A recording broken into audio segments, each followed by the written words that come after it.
That's I figured might as well try it now, right? I won't charge you for that. That's for what? For the goatee There you go. idea. All right. So as someone who's had ties at both schools, why do you think this should be an annual game again? And do you still have a lake house by Brian Kelly? It is it's a great game because it's two really, really outstanding universities. You know, both schools have great academics. Both schools do it the right way. And I think in the history of football, those are two of the very, very top schools, and they should always play each other. And do I have a lake house? No, he's got a really, really big one, I think. No, mine isn't like that. It's not by him. Greg, the defensive line's obviously been an elite unit the past 3-4 years. How much kind of internal discussion in terms of how much control they have to take Saturday? I mean, do you feel like the D-line is going to set the tone? Well, I think anytime you expect to have a very, very good defense, you got to have a very good defensive line. I mean, for the history of Michigan football, I mean, you think of the Glenn Steels and go back. I mean, the Will Carrs and you go on and on and on back then, and now the last few years here with the Tacos and the Worms and the Glasgows and Clarks and all those guys, you have to have a very, very good defensive line in today's football to have a good defense. And this group understands that, they've played a lot of football. And whenever you've played a lot of football, the bar gets higher and higher every year. And they all have very, very high goals. And this is the first game in attaining those goals. And it's all it is. That's what happens. When you play the first game, when you work as hard as this group has worked in the summer, when you've had the experience that they had last year, this is the next step. Well, now it is. It's here. Let's see what you have. How have you seen Dwum 4 kind of take to being in that sort of starter position? I mean, he hasn't started yet, but I mean, that leadership role, I guess, as far as being the front guy there. Well, the thing that I think we have in our defensive line is like 2 years ago, and I talked about that all the time. We may have 8 starters. We may have 8 starters, and we may have the ability with our defense line this year to be able to tag themselves out. In other words, some places you have to say to a person, that guy looks tired now, we better put this guy in. Well, when you have a group of young men that have earned the right to play, I like to be able to say to them, you rotate yourselves. You look and watch that guy, and if it's going to be 4 plays or 3 plays or how many we decide, you're rotating on your own throughout the game. And so I look at this defensive line as having a possibility of having 7 starters possibly, and then you go from there. And that's how important it is. And when you have that, then when you're out on that field, there is no time to take a play off. There is no time to not go 100%. Because if you're going to be out there playing and your buddy wants to be playing and he's earned the right to play, then don't you dare go out there and not go hard. Now when you can't go anymore because you're tired, come on out and your buddy will come in for you and he'll play the way he's supposed to play. And that's what we had 2 years ago, and I think we're working towards that again this year. So are we wrong to think that that's Dwum 4's job, or is Lawrence Marshall possibly in that? I mean, can you talk about that? All the guys. You've got a whole group of guys in there now. You've got a whole group of people in that group. I look at, there's 5 guys possibly that are starter for those first inside 2 positions. And the other thing we've done with the inside 2 positions, they're equal. Like when you talk about a 3 technique and you talk about a nose, they're really equal positions. One just plays on one side and one plays on the other. So you could have a possibility of 5 guys that are being able to play those 2 positions. Who are those 5 guys? Well, the 5 guys would be, as you mentioned before, you've got Brian Monet, and you've got Lawrence Marshall, and you've got Dwum 4, you've got Aubrey Solomon, and you got Carlo Kemp. I mean, you've got 5 guys that I believe, starting in the spring last year and right now through this camp, have really earned the right to, that when you say, okay, we trust you. We think when you go in there, you will play the type of defense that we expect you to play. What went into the decision to move Carlo inside, and how's he done there? He kind of came up to us, and Carlo gives you a really unique player in that he's very intelligent and he understands football. He's played the anchor position. Okay, now he's gotten himself bigger. He's gained about 15 pounds. He's one of the strongest players on the team. And he himself wanted to move inside because it's less running. You know, you got to be a lot faster athlete to play outside. He felt he could do a better job inside. Well, now you have the guy that can fit in inside, but if anything ever happened, he could also play outside. So he gives you that guy that can play a lot of different positions, and you'd still trust him on all of it. Who's behind Rashawn and Chase on the outside? Well, with Sean outside, the guys that are playing the end position that have rotated and done a lot of things there is obviously you have Rashawn, and then you've got Carlo's been there some. You've got Quiddy Pay, who's had a really good camp. Quiddy's shown us the ability that he can play both the end and the anchor position, and then you've got Aiden Hutchinson, who has showed us some really good things as a freshman. So that gives you the ability to rotate again. You got guys that can just go through there. And then on Chase's side, you've got Quiddy again, and then you've got Reuben Jones. You know, the ability a junior that has played some football here before. So got all guys that have worked really, really hard. So like if you ever ask, what's your starting lineup? What was the guys? I don't know. You know, that's why you have Tuesday. That was yesterday. You got today. Find out now. You know, you're all starters. This who's going to take the first snap. And that's what we always talk about. You're all starters. You've earned the right. If you're going to earn the right to rotate, then you're a starter. Okay? So let's say who puts their foot on the grass the first play. All right, if you want to call that a starter, that's a starter. But in 4 plays, there may be another guy in there that's playing just as an important part of a role as anybody else. Has Luigi been practicing this fall? Is that something that's still carrying over from last year's injury, or is there something new there? What's that, the rotation? Luigi.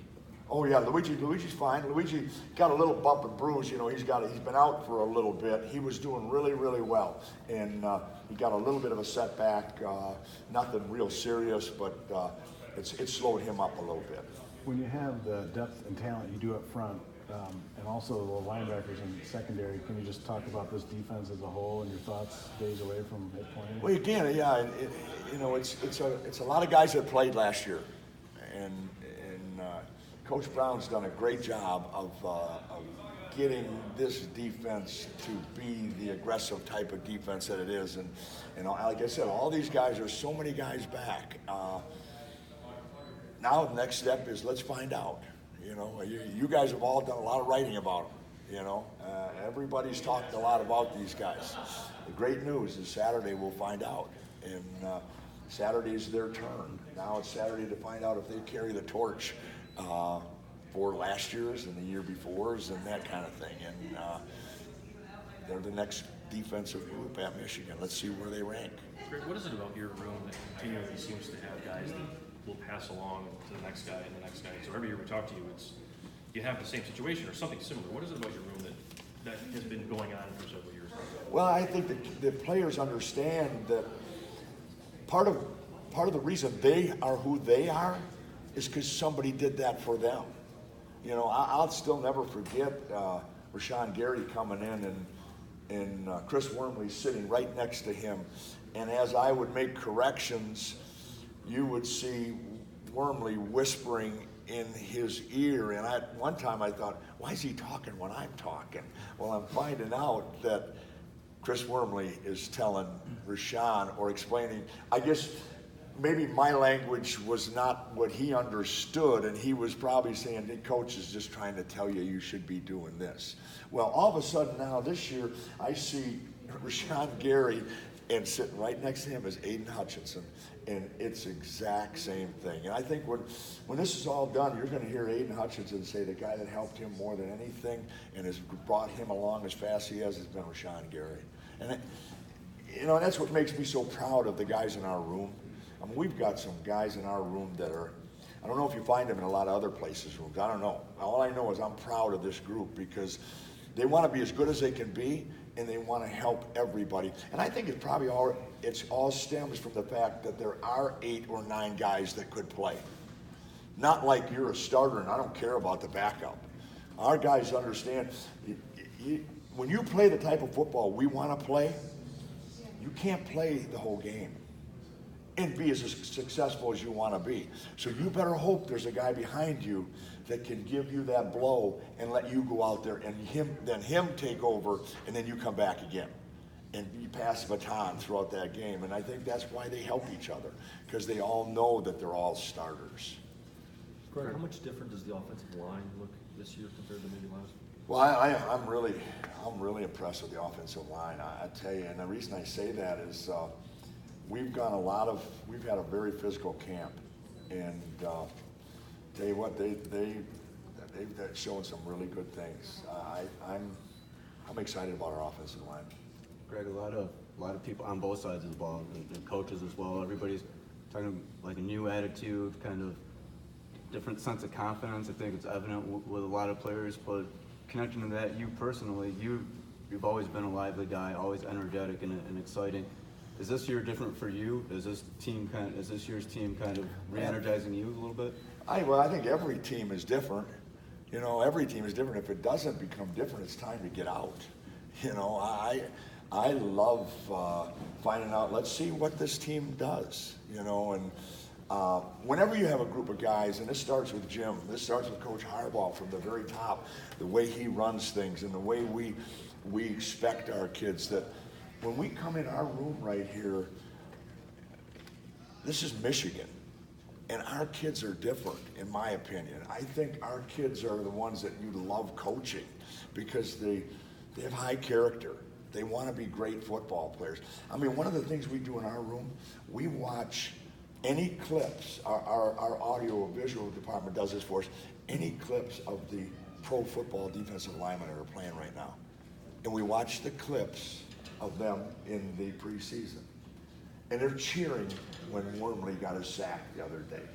They're cheering when they see Mo Hurst running off. And the thing that's really, really neat to see, there was a game last week, Taco Charlton, at whatever size and weight he is, he was running 40 yards down the field as hard as he could, and our guys were going, Coach, look at him. I said, well, that's a Michigan football player. That's how they play. So, I mean, those are the kind of things that get you fired up, you know, and, you know, as a coach, you say, you know, I'd love to get a couple more of these guys to have that opportunity, you know, and to see, I mean, the one guy we watched some film, just clips of, they pick out the best clips. Glasgow, he's playing 4 different positions and he's tormenting the offensive line. We're all going, that's Glass, man, that's Glass, look at him. That's what excites your room, you know, that apparently they're doing the right things. And then when they get to the next level with their degrees from Michigan, now life's pretty good. And that's the way we look at it at our place. Greg, what are your impressions of Notre Dame's offensive line and offense generally? Notre Dame always has had an offensive line. They had one of the best offensive line coaches in college football forever in Harry Hiestand, who left last year and went to the NFL. And he's got guys still there, obviously. And Notre Dame's offensive line over the years, as long as Harry had been there, I would say would rank up at the top of anybody you played against. So they're going to be very well coached. They have 3 guys that are very experienced, that have played a lot of football, and then they've got 2 other guys that were backups that were heavily recruited, obviously, and so they're going to be a good offensive line. They have a good offense. And how much trouble does the quarterback? Yeah, anytime you have a quarterback that can move his feet, you know, that's another dimension. But you know, we're excited about playing him. Do you feel like facing Shea has, you know, kind of Well, prepared you a little bit? I don't know if that gets you ready for whatever it gets you ready for. I mean, I'm impressed with Shea. I mean, and a lot of other things, not running. I don't know. I mean, don't get me talking about that. I don't have anything to do with offense. I don't have anything to do with offense. I don't know anything about offense. All I know is what's in my room.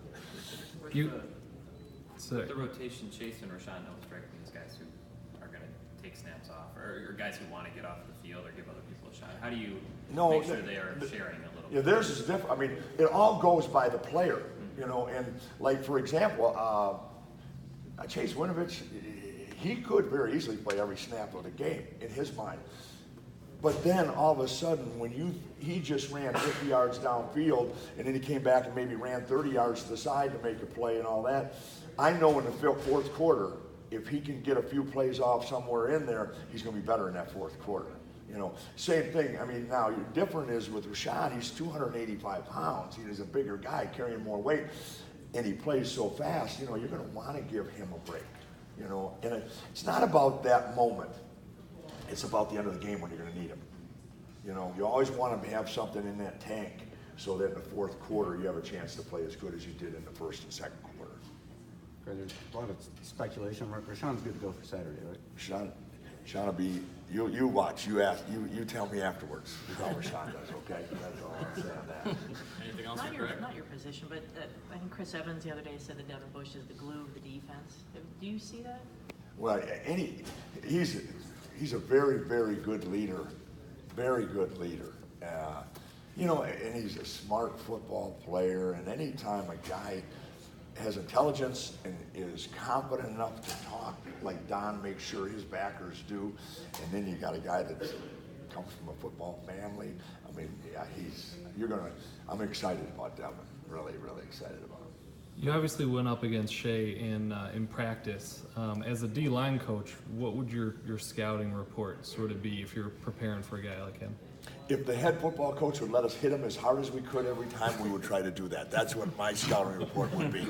Now, you may not be able to catch him, but no, that's what I would do. But we aren't allowed to touch him, so I'm not going to talk anymore about that. Correct, we heard a lot from the players in the offseason about Jim being maybe more personable, taking more feedback from players. He said they're playing music before practice. Have you noticed a different Jim this year compared to the past? Jim is a great head football coach, and Jim Harbaugh doesn't change. Jim Harbaugh is Jim Harbaugh. Maybe the thing that's changed is our players. You know, maybe that's it, you know. And but no, there's nothing different with him. He's done a great job, I think, since he's been here, and he's doing a great job now. Anything else? Okay, thank you for the All right, time. thanks, guys.